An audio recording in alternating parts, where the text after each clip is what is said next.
Hi, welcome back to another episode of Make It Cute. I'm so excited for this one. If you listened to my Make It Cute Reloaded episode, you knew that this was coming. So much Taylor Swift content is coming our way. I'm so excited to actually be joined with a fellow Swiftie and actually probably a more dedicated Swiftie than myself. So I think that's going to be great for this conversation. But um, you could be watching this one of two ways. This is the first Make It Cute episode that we have done that we have video content associated with this as well. So I'm sure you will see clips on both of our TikToks and and whatever, however we choose to throw this out there. But it's super cool. A lot of times when I have guests, we do have videos on. We can see each other. We can make funny faces at each other. But this time, you guys get to just be in and sit in on the action. So I'm super excited to be joined by Mackie. Her handle is at Champagne Folky, and I messed up her handle earlier, so I needed to make sure that I got her seal of approval. And I'm gonna just let Mackie introduce herself, tell us a little bit about yourself, and I'm so happy to have you on the show. Thank you. I'm so happy to be here. So my name's Mackie, and like you said, I'm Champagne Folky. My main account is my TikTok. That's where I spend most of my time talking about Taylor, talking about theories, rankings, everything that has to do with Taylor. So yeah, I'm actually a fashion business management student at Arizona State University, and I'm an out-of-state student. I'm from Indiana, so I just moved here, and I'm having fun. I'm just loving Taylor Swift every second of the day. So, I love that, and I see your folklore painting in the background. oh, Like, yeah. I love the fact that we're able to see like all the Taylor Swift content in the background. I just have a map, which is not as fun, and then I have this funky little geometric wall that I did during quarantine because I feel like everyone did home renovation projects Right. during quarantine. um, but I one thing that I like to do, Mackie, is I like to ask my guests rapid fire questions just to tell us a little bit more about themselves. I know that we already talked about some of these, so it may be a little redundant, but for the audience and for the listeners, tell me what's your zodiac sign? Capricorn. Do you have a moon and rising? I'm a Scorpio moon and a Gemini rising. Love that. And do you feel like you identify with like your Capricorn sun? Oh, I'm 100% Capricorn. Capricorns are the best zodiac. I will not be taking questions. I'm a total Capricorn. I definitely also am a Scorpio moon, and I would say the Gemini rising is accurate. But mainly Capricorn for sure. Love that. And what's your favorite food? Um, Fajitas, chicken fajitas. I love fajitas. That is awesome. I just had literally, it wasn't fajitas, but I had some of the best tacos last night in my life. And this couldn't have happened at a more perfect time like this Yeah. conversation because I'm thinking about them again. And what's your favorite grocery store? Okay, that's actually a funny question because like in the Midwest, I feel like people just go to like Walmart or Meijer or like places like that. But since moving out here, my roommate's from California and she thought that was like the weirdest thing because evidently they have stores that are like just grocery stores. So I don't know. Right now I'm going to Fry's because that's like the thing in Arizona. So I guess that. Oh, that's awesome. Um, I, I I don't know why I pulled that question out. I think I looked at my Trader Joe's tote bag and I was like, let me figure out a question I can ask. What's your favorite beverage? Water, Same. water 100% of the time. Absolutely. Still or sparkling?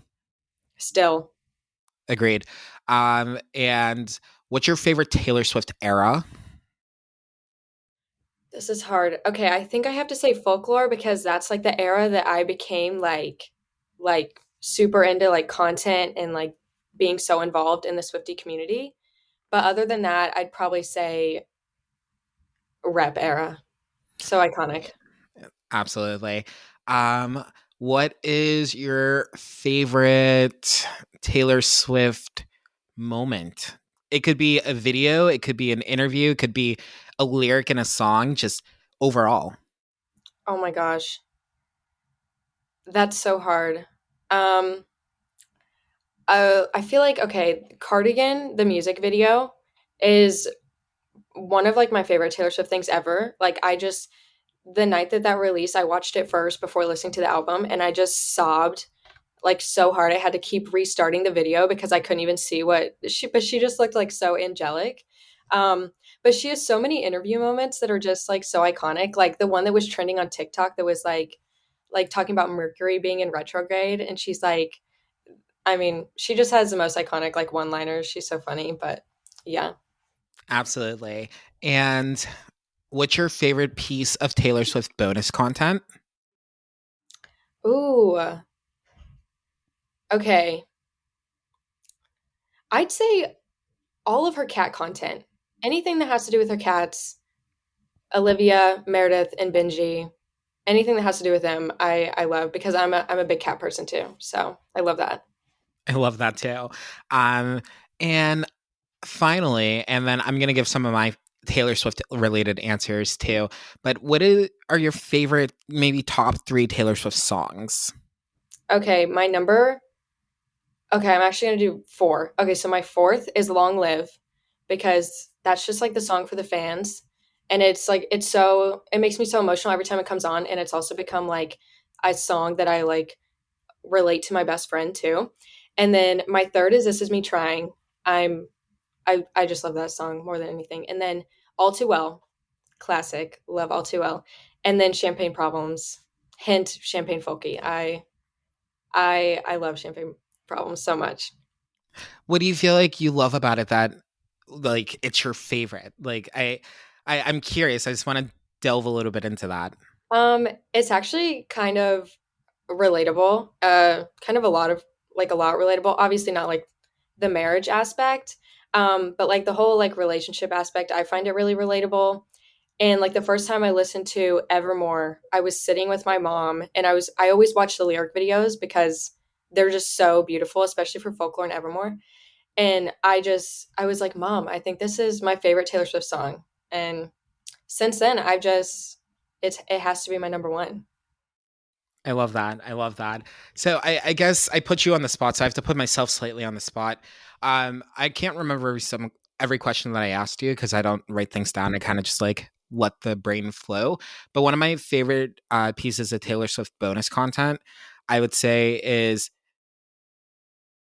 I love the I Know Places voice memo from 1989. That just I loved hearing that story. Loved hearing like the raw demo. Like I think that's one thing that just really just I literally sat there and I was just like, Taylor Swift is a genius. Why can't I be like this? Like how? Just how do you do this, ma'am? Yeah. Um, or even watching her write Delicate, like just those Yes. live in my brain rent free. Um, I think my favorite Taylor Swift moment, it's more so a period of time, was anything Taylor Swift did on Tumblr. I was I when I say I was big on Tumblr, I mean like I was very active on Tumblr. I loved it, and I loved seeing like Taylor Swift's like posts and like how she would stalk people. I use the word stalk lightly, but it's so funny because I feel like back then it was just the most random stuff, and I loved it. And I would say my what other T Swift questions did I ask? Help me out. Do you remember? Um, oh, okay, yeah. The moment your top three songs. What were the ones before that? Oh my god, I can't even remember. Oh, Oh, era. Era, yeah. Okay. Favorite Taylor Swift era, I have to agree. Reputation was just it was iconic. It was insane. I remember I pre-ordered probably 3 physical CDs because I was trying to make sure that I got like a good place in the queue for whenever tickets dropped, which I didn't even get to go to that concert because I think I was out of the country. Or no, I wasn't out of the country. I just didn't know where I'd be living, and I couldn't commit to anywhere. And for the audience, I just told Mackie this story. I was fuming because this one night I was living in New York City in 2018 while I was interning, and I was in this Uber Lyft situation, and there was a lot of traffic. I lived in the Upper East Side, and I was heading downtown to meet some friends, like I think maybe in like Soho area, and we were we had ended up being diverted like more west, and I was like, oh, what's going on with all the traffic? We're riding near Madison Square Garden, and the driver's like, oh, it's the Taylor Swift concert. And literally out loud to my driver, I said, what the fuck? Because I didn't even realize, like, I didn't know that I was gonna be living in New York City that summer, so I didn't even think to look for tickets. And I just remember that was like one of the most. I went to the bar that night, and I pretty sure that I just took multiple tequila shots because I was sad that I couldn't go, and tequila makes me feel better, or worse, but in that case, it made me feel better. I guess top three Taylor Swift songs. I would say there's no particular hierarchy for me for this. Similar to you, I would say Willow is one of my favorite songs, and it's such a new song, right? Um, and when I heard Willow for the first time, I was like, this is my favorite. This is my favorite. Like this is it. It was insane because the first time admittedly, I was super busy when Evermore came out because I was at a job where I did not have a lot of free time. I was working like 140 hours a week. It was insanity. Gosh. Um, yeah, I documented a lot of this like tiredness and insanity during my podcast episodes like previously, but I just did not have a chance to listen to Evermore until like very late. But I was in TJ Maxx and I was shopping, and I heard the song on coming through like the loudspeakers. So I Shazammed it, and it was Willow. And I actually just did an episode about Willow a couple weeks ago to kick off the Taylor Swift content. And I have listened to Willow so many times. It's probably my number one played song. And it's disgusting because it's not just Willow, it is all the remixes as well. I was gonna All ask that. all 5 versions of Willow, I'm pretty sure are going to be like on the top of my Spotify Wrapped this year. Oh my gosh. Especially the 90s trend one that she released back in like September. I have listened to that version so many times. Like every morning when I get ready, pretty much. It's like I kind of cycle through. I'm going to mention someone on Taylor Swift related, but I think honorable mention. So my getting ready in the morning rotation is usually Taylor Swift, usually 1989 because I'm trying to have a good day. Um, and the Waitress soundtrack, which is a musical written by Sarah Bareilles.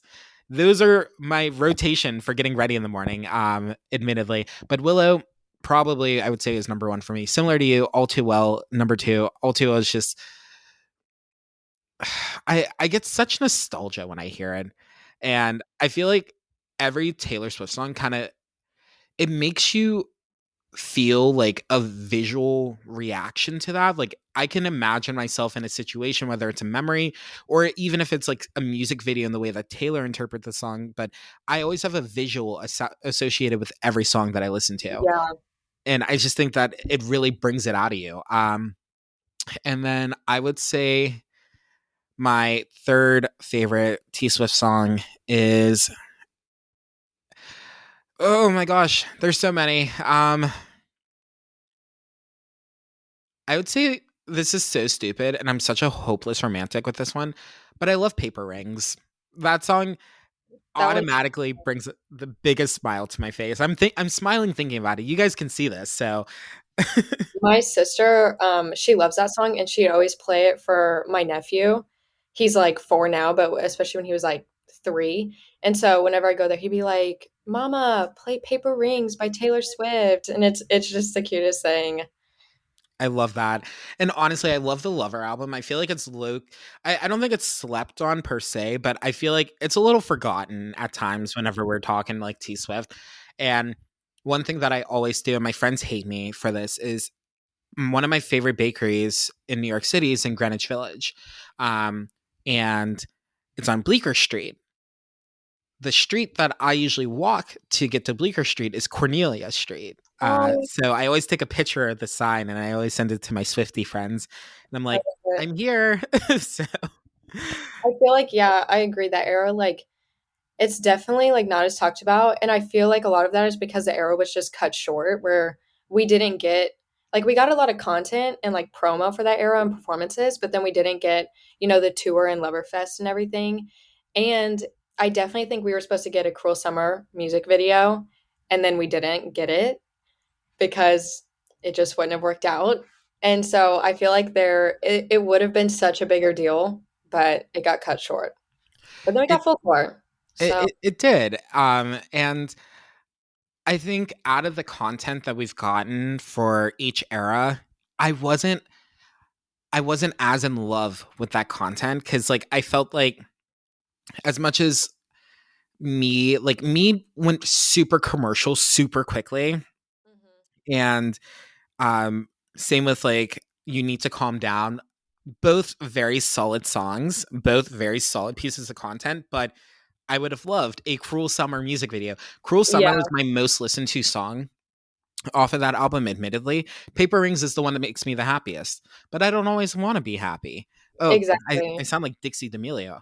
like but yeah, like I I love Cruel Summer, and I'm so happy that you mentioned that because that was just such a that song is just such a vibe. I Maybe it'll be like these vault songs and she'll come back to it in a few years and be like, "You know what, guys? You've been begging for this for years. I have it. It's ready. Let me just drop it for you guys." I could see it happening crossing my fingers for that one. and manifest it. Yes. Absolutely. But I guess talking about like top 3 songs and this being like a Red centric episode, maybe let's talk about a couple songs. Maybe let's talk about the Red era and what our memories are associated with that. And let's maybe just speculate because Red Taylor's version comes out tomorrow. Like Yeah. it's insane. It's so close, and all these interviews that she's doing and setting up, the all too well 10-minute video. There's so much for us to discuss. So um let's just kick it off. Let's start with All Too Well. Tell me just initial thoughts about this 10-minute short film that's coming out. Oh my gosh. I did not think that that's what she was going to announce. I don't know what I thought she was going to announce, but that was not it. And you have no idea how excited I am that it's Dylan O'Brien. I love Dylan O'Brien. He's in like my top 5 celebrity crushes. So to have him, and he's a Swiftie. So like to have him and Sadie's the cutest, and they're both Swifties, to be in this film, and Taylor's gonna be in it. It's just it's so iconic. It's so amazing. I can't wait. And we know that the All Too Well 10-minute version is explicit. So that's exciting. I don't know. I feel like she's talked about it before and we've never thought we're going to get it. And now that we're getting it, it's so weird to think that we're going to have it tomorrow. Like, and it's just going to be here for the rest of time. I completely agree. Dylan, I haven't seen too many projects with him, but I really just like his energy. I've seen him more on TikTok than I feel like I've seen him on like TV or film. Because I feel like in the whole like Vampire Diaries versus Teen Wolf, like not feud, because I feel like a lot of people cross leverage those shows. I'm definitely like a very big Vampire Diaries fan, so it's like I never really got into the Teen Wolf and like because he played Styles, that's his character's Yeah. name. So maybe I'll go back and watch it now. But Dylan, he's such a awesome dude, and I love him on TikTok. Sadie, I think she's fantastic. She is just such a like you said, she's such a cutie, just like such a little light. I loved her in Fear Street that recently came out. That was amazing. I think that they're both going to give great performances. I think that they're the things that I've seen them both in, they're objectively great performers and they're going to deliver great performances. And I'm just so curious to see one, how long the film is going to be. Because if the Yeah. song is 10 minutes, how long is the film going to be? And how is the song going to play into it? Yeah. Um, Like, is it going to be kind of like cut up and there's going to be like parts of the film where there's no music and it's like them talking and having dialogue? Or is it just going to be like a 10-minute film? Like, I don't know. right. And that's what I'm so curious. And I'm like, okay, whenever that drops, I need to dedicate X amount of time to this. When the interviews drop, I need to watch this. This is like 35 minutes here, 35 minutes there. It's like the album is going to be Yeah. like Taylor Swift albums, like it's so funny. They're a minimum of an hour, and this Red Vault version, how many songs? It's like 20, 29, 30, something like 30. that. 30 songs. It's going to be a minimum of like a 2 hour listening experience, and Yeah. I have to get up. Like I'm probably gonna have to take a nap and then get back up for whenever the first interview hits tonight, and then watch another interview, then watch the video, and then another couple hours, because I'm planning on releasing another episode this week, tomorrow, about the actual listening experience of everything. It's gonna be it's gonna be an insane night. I I think I finally decided how I'm gonna do it. I think I'm going to watch the Jimmy Fallon interview. And then when Red releases, I'm gonna watch the short film first, and then maybe I'll be able to fit in maybe I'll watch it again, depending on how long it is, or fit in like a couple of the vault tracks, and then I'm gonna watch the Seth Meyers interview, and then I'll finish the rest of it. Yep. And then going into SNL, Yeah, then we'll already have like a baseline. yeah. I wonder what she's gonna perform on that because I mean she could perform anything. She could. And I wonder if she's going to bring anyone with her, because there's so many collabs in the bonus, in the vault tracks. Yeah, So Phoebe I'm, Bridgers. oh my gosh, I'm so excited for that one. I'm so pumped. Um, there's just so much to kind of like speculate on. And one conversation that we were having a little bit earlier is, why is she doing so much promo for Red versus Right. Fearless Taylor's version? Okay, yeah. I've been wondering that.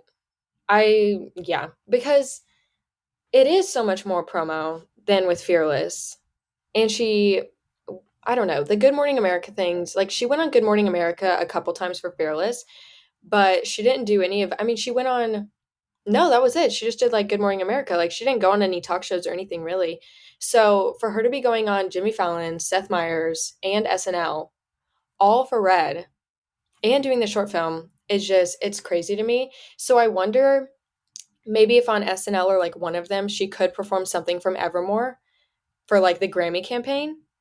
Um but then I don't know cuz maybe she just Red's her favorite album and she's like I'm going all out for Red. This is it. So I have a question. How, not likely, but how wild would it be? Because I mean, she released Fearless Taylor's version, Mhm. Evermore, Folklore, and now Red Taylor's version. So in like such a condensed span. What if at the end of one of these interviews she's just like, "Yeah, you know how I dropped Wildest Dreams Taylor's version like earlier this year?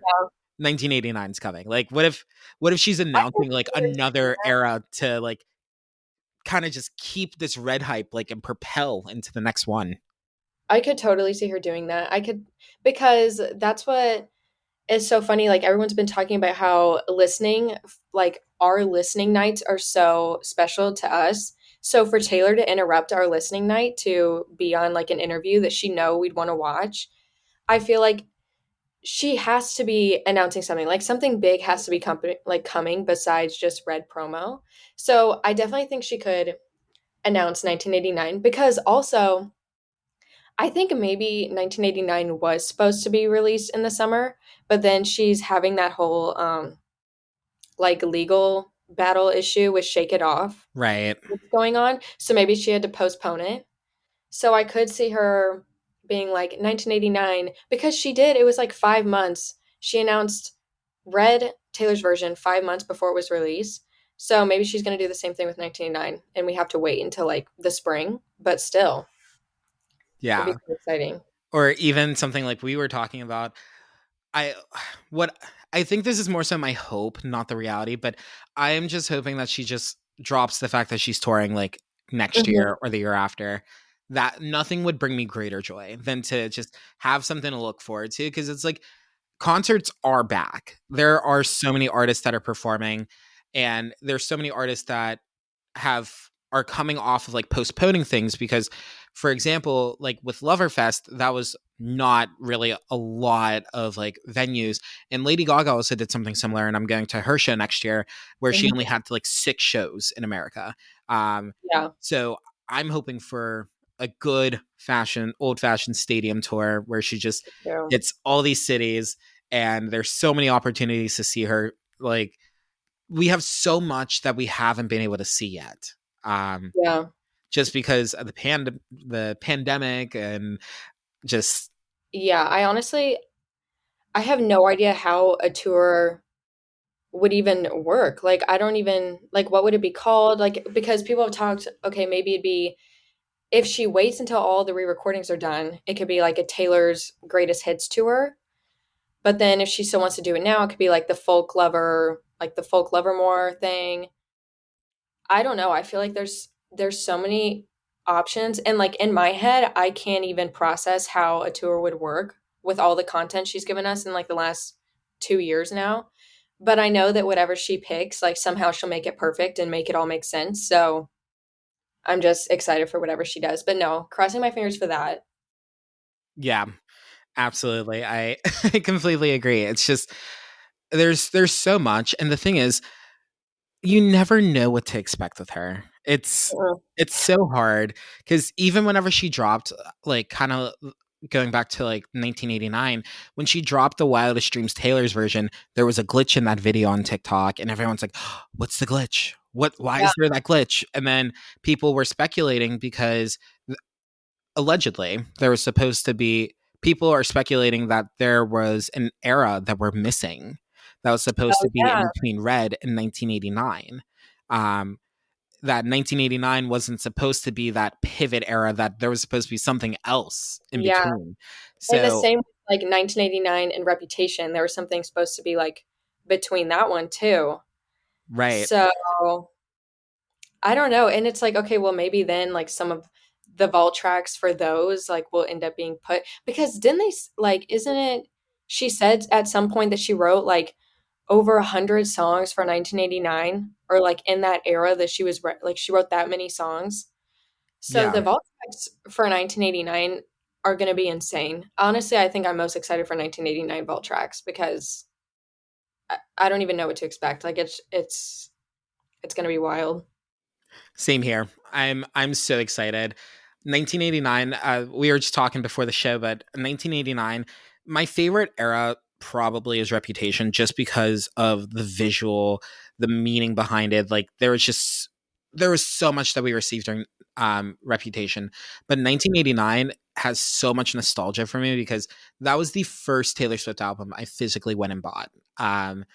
Because, like, I would buy like individual songs on iTunes and on Yeah. streaming, but I remember physically going to Target and picking up 1989 and being like, this is my album. Like, Yeah. this is it. Like, and ever since then, I feel like Swifties, there's so many origin stories. It almost sounds like a villain origin story, but it's not. There's so many origin stories behind Swifties and how they kind of became part of this fandom and part of this Mhm. community, whether they've been here from the very beginning or whether they are Reputation convertees or 1989 convertees or Red Yeah. era convertees, or even like as recently as like Evermore and Folklore. like like I think it's so cool that there's so much content and so many eras that she had. And the thing is, it's never like she was irrelevant. She has been relevant from her Day debut. one. So Yeah. it's like everyone knows her, everyone has known of her, but it's like actually taking that dive into the community and taking that dive into the theories and to wanting to sit there and do a crossword puzzle to figure out the bonus tracks or the vault tracks on Red Taylor's version. Yeah. It's insane. And I just love kind of like talking about that. So, what was your story? Okay. So honestly, my story's not like that exciting because I grew up listening to country music. So with her debut, I mean, she released that in 2006, so I was 4. But with her debut, like I feel like I grew up listening to our song and Teardrops on My Guitar and Tim McGraw. Picture to Burn was like my sister and I's song. We would always play that in the car. That's my number one on debut. I really hope she released like Picture to Burn merch because I will buy that so fast. Um, but yeah, I feel like I don't have really like any memories from Fearless, but I just know like whatever aged I was growing up, if you asked me my favorite singer, my favorite artist, the answer would have always been Taylor Swift. Especially during Speak Now and Red, I feel like those were my eras. Especially because my best friend at that time in elementary school, we were major Swifties before we even knew that Swifties were a thing or that people were like on social media talking about Taylor Swift. And Speak Now, like I remember in second grade, we spent all of our time in recess cutting out pictures of Taylor Swift from magazines and putting them on poster boards. And every time that I went to her house, we would like dress up, dance to Taylor Swift in the living room. And then actually, I will never forgive my parents for this. That best friend, she got tickets to go to Speak Now tour. And she got like a bunch of tickets, but they weren't all seated together. And so my parents didn't want me to go because they didn't know if I would be like sitting by myself or something. So I didn't even know that I had been invited, but I didn't get to go. I I had the option to go to Speak Now tour, and my parents would not let me go. And ever since I learned that, I hold it against them. And then her mom, she took the poster to the tour, and then her mom spilled beer all over it, so it got ruined. But anyway, that's my sad Swifty story. But no, and then with Red, I was super into Taylor. 19, and then when she switched to pop, I was still like major like country person living in the Midwest, always listened to country radio. And then when she switched to the pop, I remember that was like a huge thing. And everybody country was like kind of offended and whatever. But I love 1989. I went to that tour and then I went to Rep Tour. And then Lover, I was planning to go to the tour, but I hadn't even gotten my tickets. And then I had kind of fallen out during those albums just because I wasn't as into like that sound, but I still listened to her like all the time. And then when Folklore happened and Evermore happened, I became like ultimate Swiftie, made my fan accounts, and now I'm like 110% Taylor Swift all the time. So, Ascended to your final form. yeah. No, I love that. I think I kind of like I kind of gave it away whenever I said 1989 was kind of like not my converter era because I loved Red. I honestly did. Red was released when I was in high school. So I remember I actually went through my this is so embarrassing and I'm totally just like embarrassing myself for the public to see. But on Instagram, I used to not care what I posted because I feel like in Instagram in high school for me, that was like circa like 2011 to 2015. So it wasn't really this place where you have these curated posts and like a curated feed and all of that. It was just kind of like a place that you could post like all of your random stuff. Hmm. So I remember I had this video that I posted and I have it in my archive still because I just found it like maybe a couple weeks ago and it was a vine that I made. And it was me singing "I Knew You Were Trouble," and then a jump cut, and it's me lying on the ground, and I'm like, "Now I'm lying." Like I thought I was the funniest person on this planet, but obviously I wasn't. And I found like another clip of me just like jamming out to Red. Like I love that album and I think that album was very much the primer for me. Um because I didn't grow up listening to country music. So it was kind of like that country pop fusion music where it's like, okay, it's poppy enough, like where I'm really into it, but it's also country enough. I got into country a lot more whenever I got older. Um, and that's just because like I really expanded my music taste.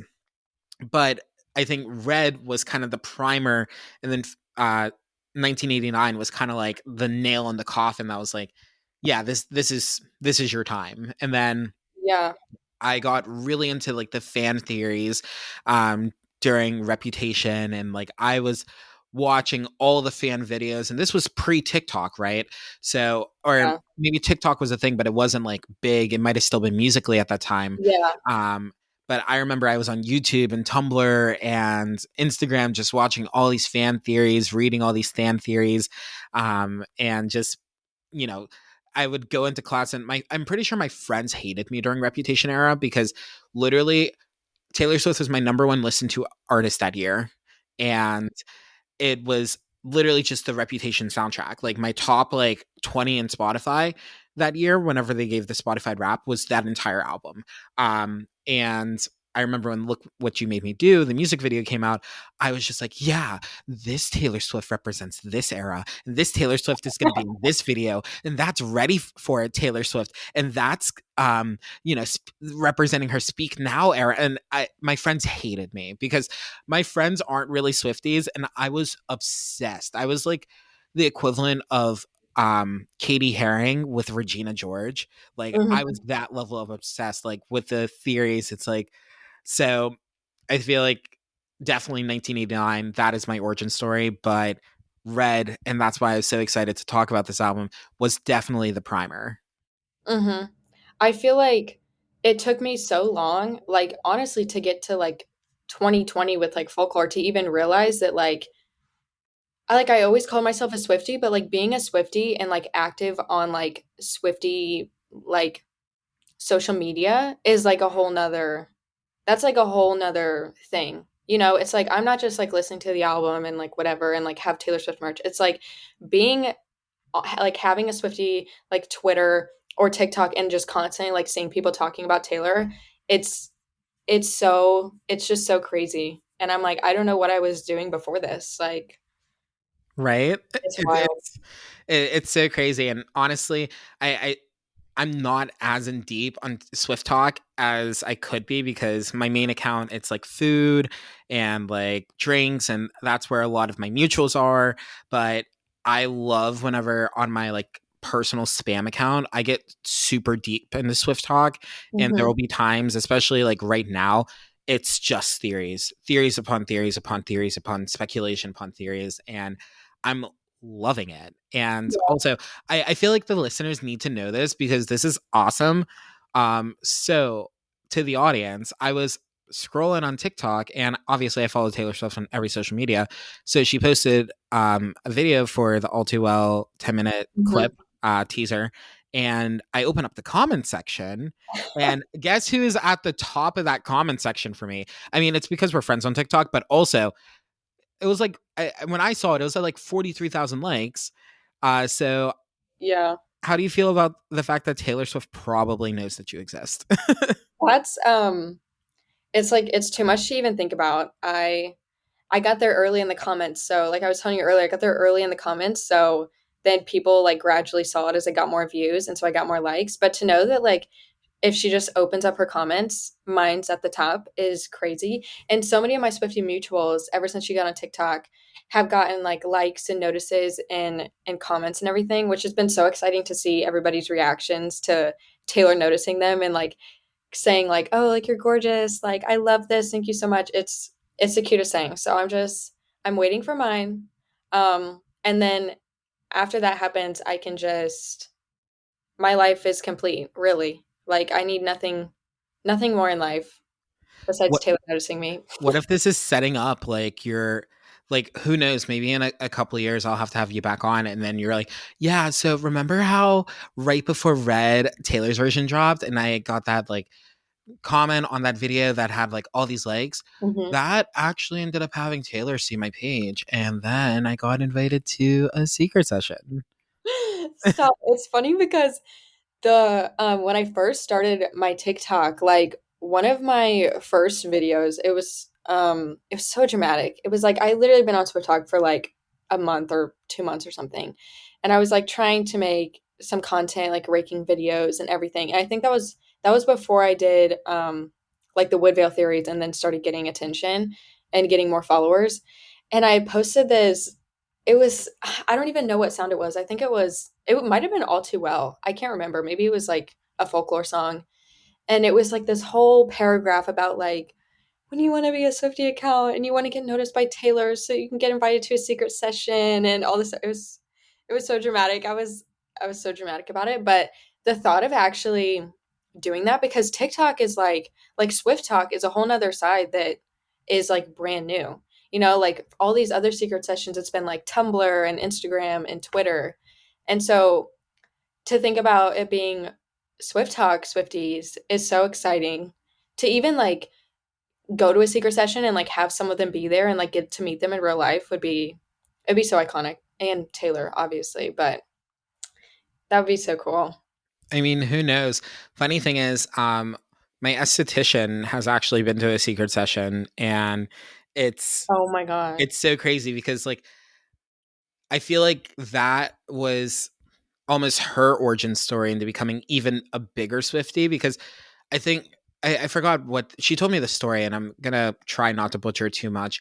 I'll probably have to ask her, Emma, if you're listening to this, hi. But basically, she was posting a bunch on Twitter right before like one of the album drops. It might have been Reputation era, and she was just posting about how much she was excited. Like she basically took her personal account and became like a Taylor Swift like theory and like type of on that type of beat account. And Taylor actually, reached out and or a member of Taylor's team reached out and invited her to a secret session, and she was telling me all about it and like how like just nice and wonderful she is. And I don't know if I ever got invited to a Taylor Swift secret session, which I don't want to be because there's so many more deserving people to go ahead of me. Like here's the thing, if I'm at the bottom of that list, okay, I'll go, but I'm not trying to be at the top of that Yeah. list because I don't feel like I deserve that. I'm not that deep in.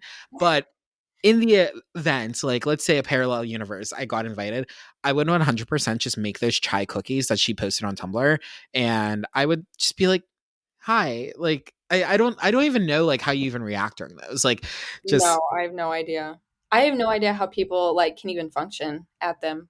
Like I think I would just like break down and it'd just be embarrassing. I feel like I wouldn't even be able to talk to her. I'd just be like, I just start sobbing and like freak out. And she'd be like, okay, maybe, maybe I should have left this girl at home. Like, no, but she's the sweetest. She would be, and like the pictures they always take, they're just so cute.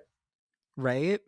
And I love the fact that she is one of the biggest artists in the world, but her connection with her fans and her community, it is unmatched. I've never seen another artist who has connected with their Mhm. fans the way that she does. I mean, I'm not saying that she's the only artist that ever connects with her fans, but the genuine connection that she has and the love that she has for these people supporting her, it Yeah. is so refreshing because I feel like sometimes the bigger people become, like the worse, the more removed from reality they can be, and they can forget, like, hey, it's almost like relating, like, even as we have communities, right? We have people who like us and like our content. We also have people who we like their content. Hmm. So it's like it's a never ending cycle. There's not just one person who doesn't like someone else, right? So Yeah. I feel like just her seeing that appreciation is just so refreshing because Yeah. I feel like sometimes people think that they're like above it. She's so down to earth and it's so cool to see. And I feel like it honestly makes me sad because I feel like she would be the biggest Swiftie, but she's Taylor Swift. So like she can't be. Like it makes me sad that she can't like be a fan of herself and see because she probably doesn't even understand like what she means to all of us. And like she probably can't even process, like all that she's done for all of us and just like the support and like how she's just so caring. Like she doesn't get that because she's just herself. But like to see it from our perspective, it's yeah, it's crazy. She's the sweetest and she's so down to earth and she just genuinely cares about all of her fans and is so thankful when at this point it's like she doesn't have to be. Right. It's again, she has like no obligation to do this, but she Mhm. does. And it's just, it is so refreshing. And just, I think that's like something that just makes me like her even more is the fact that it's just so genuine. Mhm. I feel like being genuine is something that's actually hard to fake. Like you can really read a person pretty well when you can tell that they're like, maybe not being like the most real. But she just has such a light and such an aura to her where she is just so She's so normal. Yeah. It's refreshing. Yeah. It is so good. And then also I think we kind of like touched upon All Too Well, but I kind of and I think we touched upon a lot of the things that we wanted to touch upon, like, Mhm. kind of like Red, what that era has meant to us, and kind of like the impact it has had. But tell me a little bit more about like your excitement for Red, maybe why you're so excited for Red, and like versus any other like Taylor Volt or version, like why Red? Why are we so excited for this? Red, for me, Red was always going to be number one in my ranking. I never thought that an album from anyone, but like in Taylor ranking specifically, was ever going to beat Red. I was like, there's no way. Like, whatever album she keeps releasing or whatever, especially when she was going down the track of more like the pop track. I very much liked that Red was like the bridge between country and pop and that sound. And so I was just, there's no way. And then she dropped Folklore, and I was like, okay, well, nothing's ever going to beat this album. And Evermore, and yet nothing has beaten Folklore yet. Folklore's my number one, then Evermore, and then Red. Um, so Red means a lot to me because of that, and because it's so nostalgic. Because I mean, how old was I? I feel like I was in elementary and middle school when Red, yeah, 2012, so I was 10. So that's just, it's such like a nostalgic era of like listening to it in the car with like your mom, or like listening to it with your friends, and the music videos. I loved her fashion during that era, like the 50s inspired, like the cute little dresses and like the shoes, like the little kitten heels and everything, and the ponytail and the bangs and the red lips, like the iconic red lips. I feel like there's just so much from the Red era that was iconic. And I don't know, it's going to be so exciting to relive this era, because the Fearless, that was the era, like if I just ranked what re-recordings I would be most excited for, that was probably going to be last, and Red was probably going to be first. So I'm so excited, and I'm so excited to relive just some of the songs and like hear her versions and the vault tracks. I think the vault tracks are going to be insane. I completely agree because it has been so long since Red was released, right? So I feel the nostalgia aspect, Hmm. as I feel like a broken record, but that was like the primer for me delving into this like Taylor Swift community and wanting to be so like involved in it and becoming so enamored with her. Hmm. Especially because Red was released while Tumblr was still like a thing, and it was just it was one of those things that always seeing Taylor Swift on Tumblr was just such a surreal thing. And then listening to Red and just kind of like the connection. I love that album, and I love that era too. I think it's just so fun. And every time I say Red, I think about the song Red, which is so horrible. The song's not horrible. I think my connotation is horrible because like as I'm talking, like I feel like I'm getting a little bit not flustered, but I'm like everywhere because in my head I'm singing like loving you as like red, like just Yeah. it yeah, everything about it is just so it was refreshing, honestly, because I feel like especially during that time we had a time in music, right, where there were fusions. Like I think Nelly's Country Grammar was a like hip hop R&B country fusion. You had kind of Sam Hunt a little bit later, and Yeah. who knows, people could even say Taylor Swift's Red was could be like the primer for people being Yeah. open to that type of fusion, like Sam Hunt, Kelsey Ballerini. Obviously Shania, I'm not saying that she didn't do it first, but in the modern sense, Yeah. Taylor was really one of those pioneers and one of those titans in bridging that gap between country and pop. And I just think that Red was such a refreshing take. And it's so funny because how many artists have a song that is so ubiquitous that no matter who you are, you have to play it on your birthday? How many artists have that? Exactly. And I feel like she just has so many songs in general that everyone knows. Right? Like, or just like, even just like the line, or just like the chorus. There's just so many, like, we're never ever getting back together. There's so many from Red. Like, Like we were Yep. never getting back together. I knew you were trouble. 22. Like everyone can sing parts of those songs. Like you can't tell me that you don't know them. Um, which is just it's so classic and it's so iconic of her. And yeah. One of my go-to party trick songs is We Are Never Getting Back Together. It is one of her less complex guitar songs, and it is iconic. Soon as you hear the ba ba da da da da, like Yeah. everyone knows and they go wild. And that is always one of my go-to songs to pull out at a party. Yeah. Not just because I'm a Taylor Swift fan, but it's just so iconic. It's insane. And then you have like some of like the more, I don't want to say lesser known, but I would say more of the songs for the fans, like Everything Mhm. Has Changed, or um there's so many, like that album has like what 17, 18 songs, and I just I get so flustered whenever I try and like think to all of Yeah. them. But what are your favorite songs from Red? My number one's All Too Well. And then my number two is Come Back Be Here. I feel like that one is kind of overlooked because it's on the deluxe.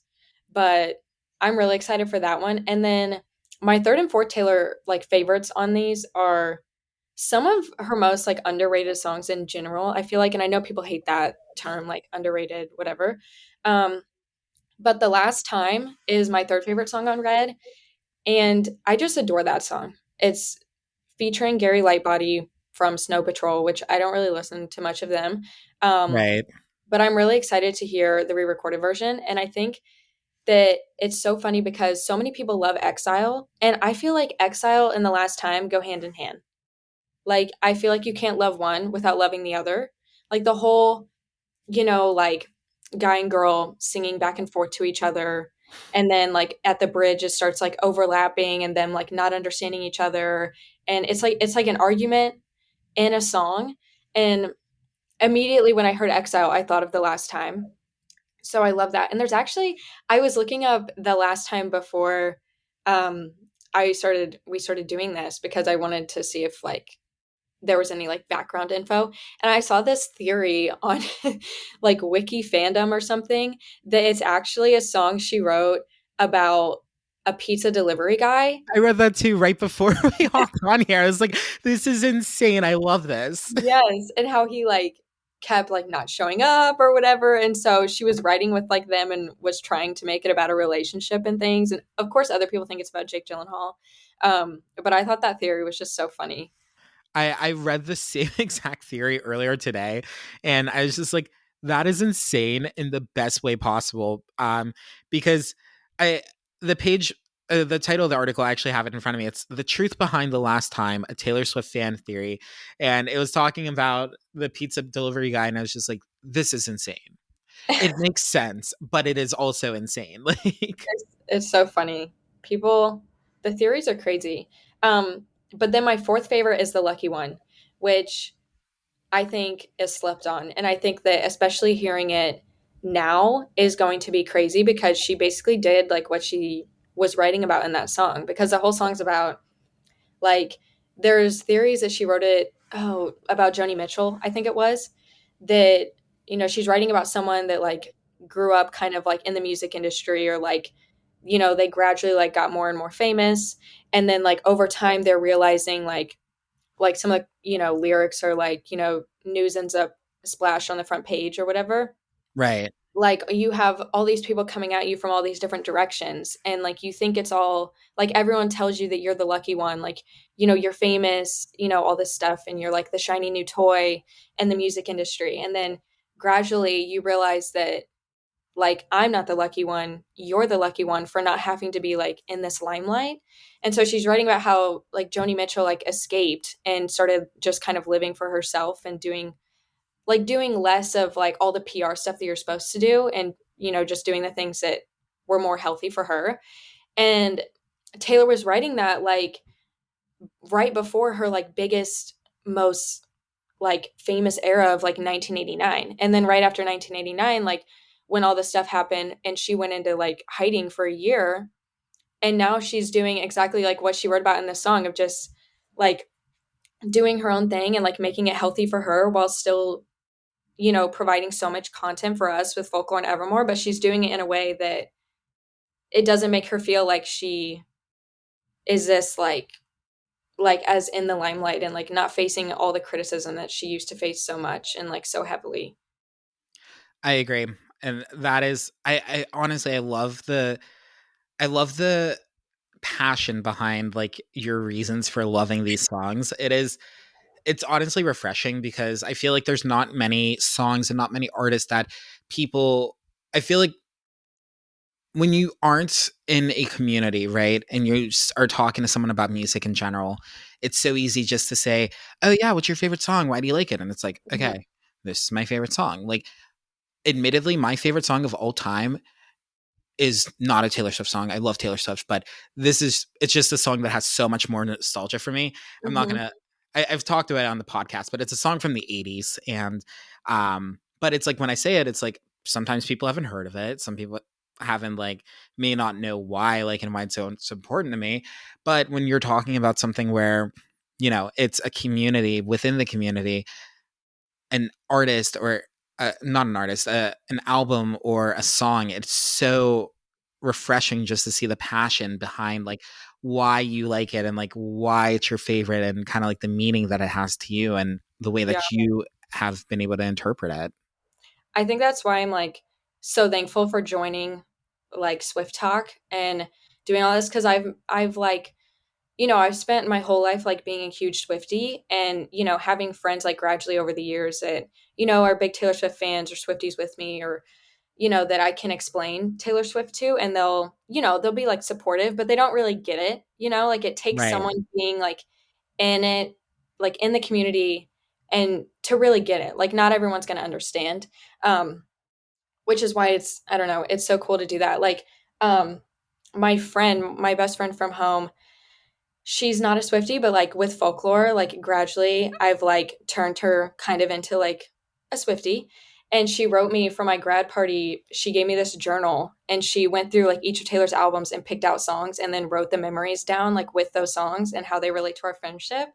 And it was Oh my just like God. the cutest thing. And I made a video talking about it on my TikTok, but um no, it's so cool to like you said, like be in a community where people like understand and are like as passionate about it as you are.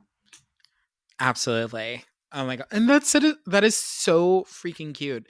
I oh my God. I'm over here like crying in the club, just like thinking about I was like sobbing when I she. I would have been crying, like, oh my god, that is so sweet. Um, and this is like kind of like a shitty pivot, but speaking of sweet things, if you have listened to the show before, we give a cocktail, or in this case, a mocktail, and I kind of put some thought into this one. And Mackie, since you are not of age, I wanted to make a cocktail slash mocktail that you could also enjoy. So we're gonna be doing a red inspired mocktail, and listen to this. It's going to have rose water in it. And why do I emphasize the word rose? Because All Too Well, one of Taylor Swift's objectively best songs and one of the best songs on Red, was written by Taylor Swift and Liz Rose. So we're going to use rose water, and we are going to use strawberry puree to make it red.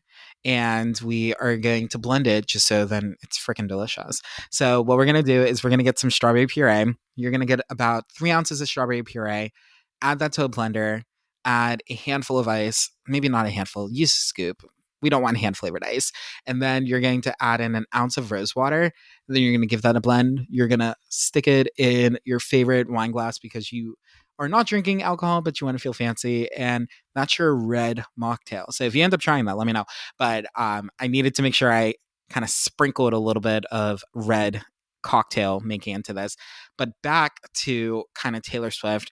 And I know that we've talked about a lot of things, and some of these things might be redundant, but what are, I guess, over this upcoming weekend with all the interviews and the short film and all of that, what are you most excited for? Are you most excited for the listening experience of the album, most excited for the video, excited for the interviews and like the anxiety of what is going to be talked about?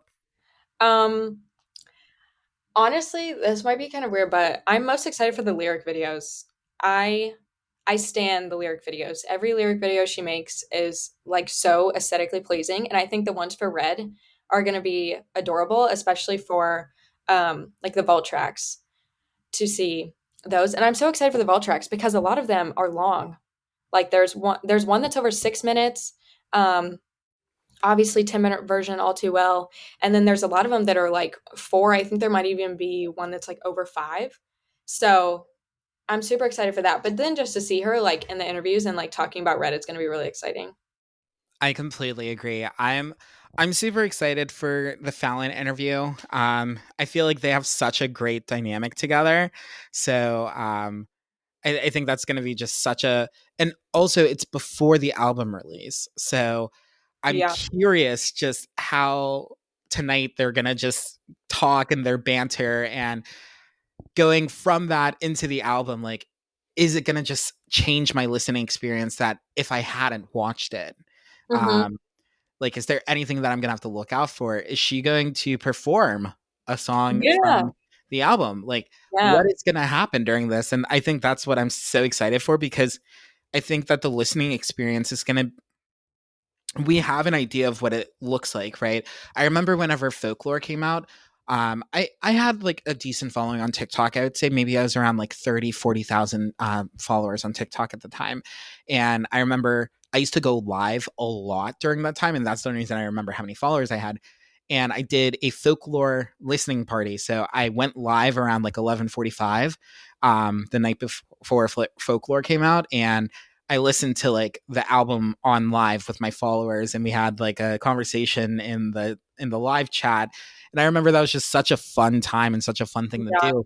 But there wasn't like, all the interviews and anything that I had to do to like kind of prep that listening experience. But I think my listening experience this time around, it's going to be changed regardless, Yeah. just by the fact that 25 minutes before this album comes out, we're going to hear additional details or additional Yeah. clarity.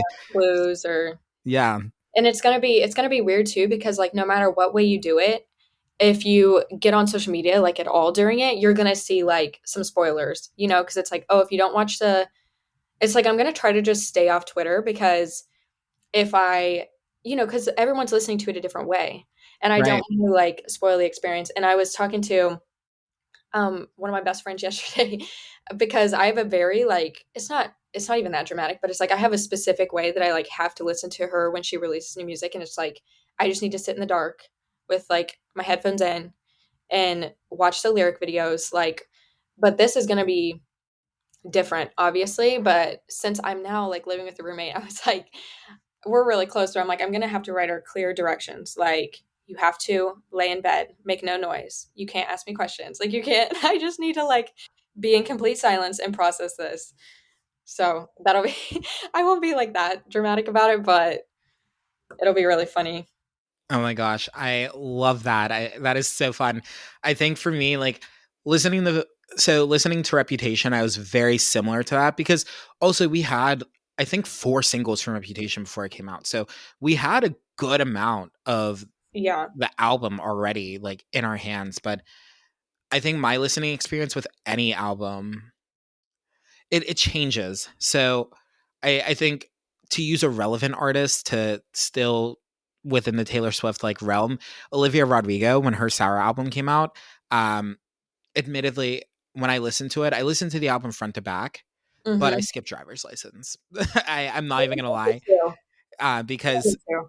it's like I had heard it so much that in the scheme of the album and the way that it was arranged, I knew how it was gonna fit in, right? Yeah, Um, so but with this, yes, it's songs that we have heard before, but she didn't give us a bunch of singles. She didn't give us like yeah, anything for this. So I feel like I'm gonna just have to sit and really listen to the album front to back. And then today, I guess at some point, I'm gonna have to listen to the original album front to back just so then I can kind of have like a side by side comparison. yeah. It's definitely gonna be. It's gonna be interesting. Last time for Fearless, I listened to the vault tracks first, and then I went through and listened to the rest of the album. So I think I'm gonna do that again, but just like insert the Seth Meyers interview, I guess. Yeah. It's gonna I normally watch like the video first, like for Folklore and Evermore, I watched the music videos first and then went through the album. So I don't know, it's gonna be wild. But oh, also, I don't know if you listen to her, but Gracie Abrams is releasing an album and she's a big Swiftie. And Oh, that's amazing. this is her first album. She has an EP out and I'm like a huge fan of her. And she keeps posting, like she's releasing hers at midnight too, but she keeps posting about how she only cares about Red being released. It's really funny. I love that. I actually I've listened to her. What have I listened to? I And miss you. I'm sorry. and this album, she produced some of it with Aaron Dessner. Oh wow. Yeah, at Long Pond. So Oh my god. really exciting. It's going to be a great night for music. I'm so Yeah, excited. And next weekend I was supposed to have plans, but then I canceled all of them because I was just like I'm going to be just focused in on yeah, my Spotify. Like my Spotify listening, like you know how they release Spotify Wrapped at the end of the year and they show you like how many minutes of music you listen to. I'm like, yeah, whatever 48 hours and minutes is, that's what's going to be added after this weekend because I'm yeah. probably going to have it like completely on repeat. This is yeah, it's like the best thing about being on Pacific time zone now is that it's like at 9 o'clock, so it's like earlier. And I don't have any classes on Friday. I'm actually or tomorrow. I don't have any classes. I'm actually flying to surprise visit my family and they don't know I'm coming. So I'll be like listening to it on the plane and everything.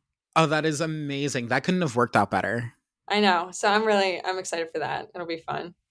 Oh my gosh, that is amazing. I'm so excited for you. And then I guess just to kind of like wrap up a little bit because you'll have to start packing soon and like prepping for all of the interviews and the listening experience. But is there any kind of final thoughts that you have going into this? And who knows, maybe you can come back to the episode tomorrow and Oh yeah. confirm your theories or be like, oh, well, maybe this wasn't like, now I see why this couldn't have happened. I don't even I don't even know what to expect. I'm very excited for the vault tracks. Very excited to see how Phoebe Bridgers, if she's just going to be kind of like background vocals, like Taylor does with a lot of the female people that, like a lot of the people that come on her songs as features. Very excited for Chris Stapleton. I think their voices are going to sound so well together because his voice is so deep and like the raspy and so very excited for vault tracks. Very, very excited for the film.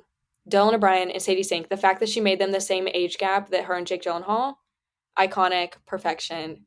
And then just to see her on the interviews, I'm so excited. I don't even know how to process, but I don't know. And I can't wait to see everyone's reactions. That's gonna be Same fun. here, same here. And I just look out for for a text from me. Yeah. I don't have too many Swifty friends, so now that I have you, like I'm gonna literally send you a text, and I'm just gonna be like, oh my god, like don't read this if you haven't gotten here, but we need to talk about this. No, yeah, Um, for sure. That's like my favorite thing to do because there's so many people like in my real life that like can't even they don't get it, like I said. But which is fine. But yeah, it's so exciting to like post about it or talk to people. Like I've done that a lot with Molly because we'll like talk about like things that are going on. And I'll be like, hey, did you see this? Or so yes, definitely do. I'll text you too.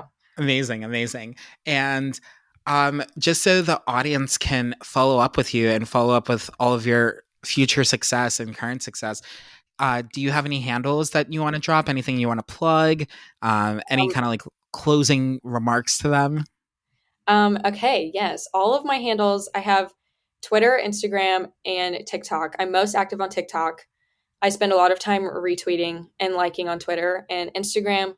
Very few and far posts, but definitely follow my TikTok. It's where I spend most of my time.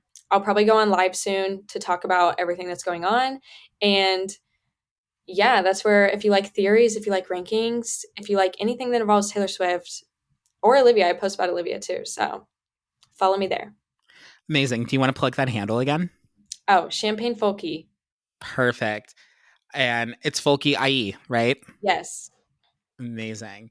And I'm just so happy that we were able to Yeah. connect and talk. And I know that you're busy with all of your endeavors. So I really appreciate you taking some time to talk to us and hang out. And, you know, as more tailored content happens, like I would love to have you back if you would love to come back. And Me yeah, too. this has been awesome. Yeah, it's so fun to talk about. So thank you so much for having me.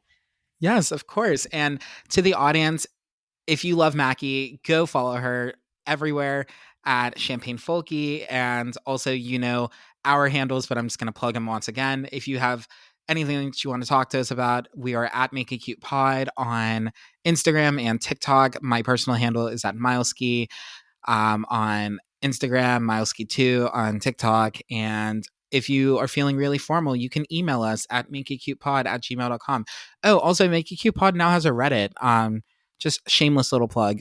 Go follow us. I don't know how Reddit works, so maybe there's follows, but follow us there too to keep updated. And Mackie, again, thank you so much for coming on the show. It has been such a wonderful honor and pleasure having you on. And to the listeners, I'll talk to you tomorrow. Bye.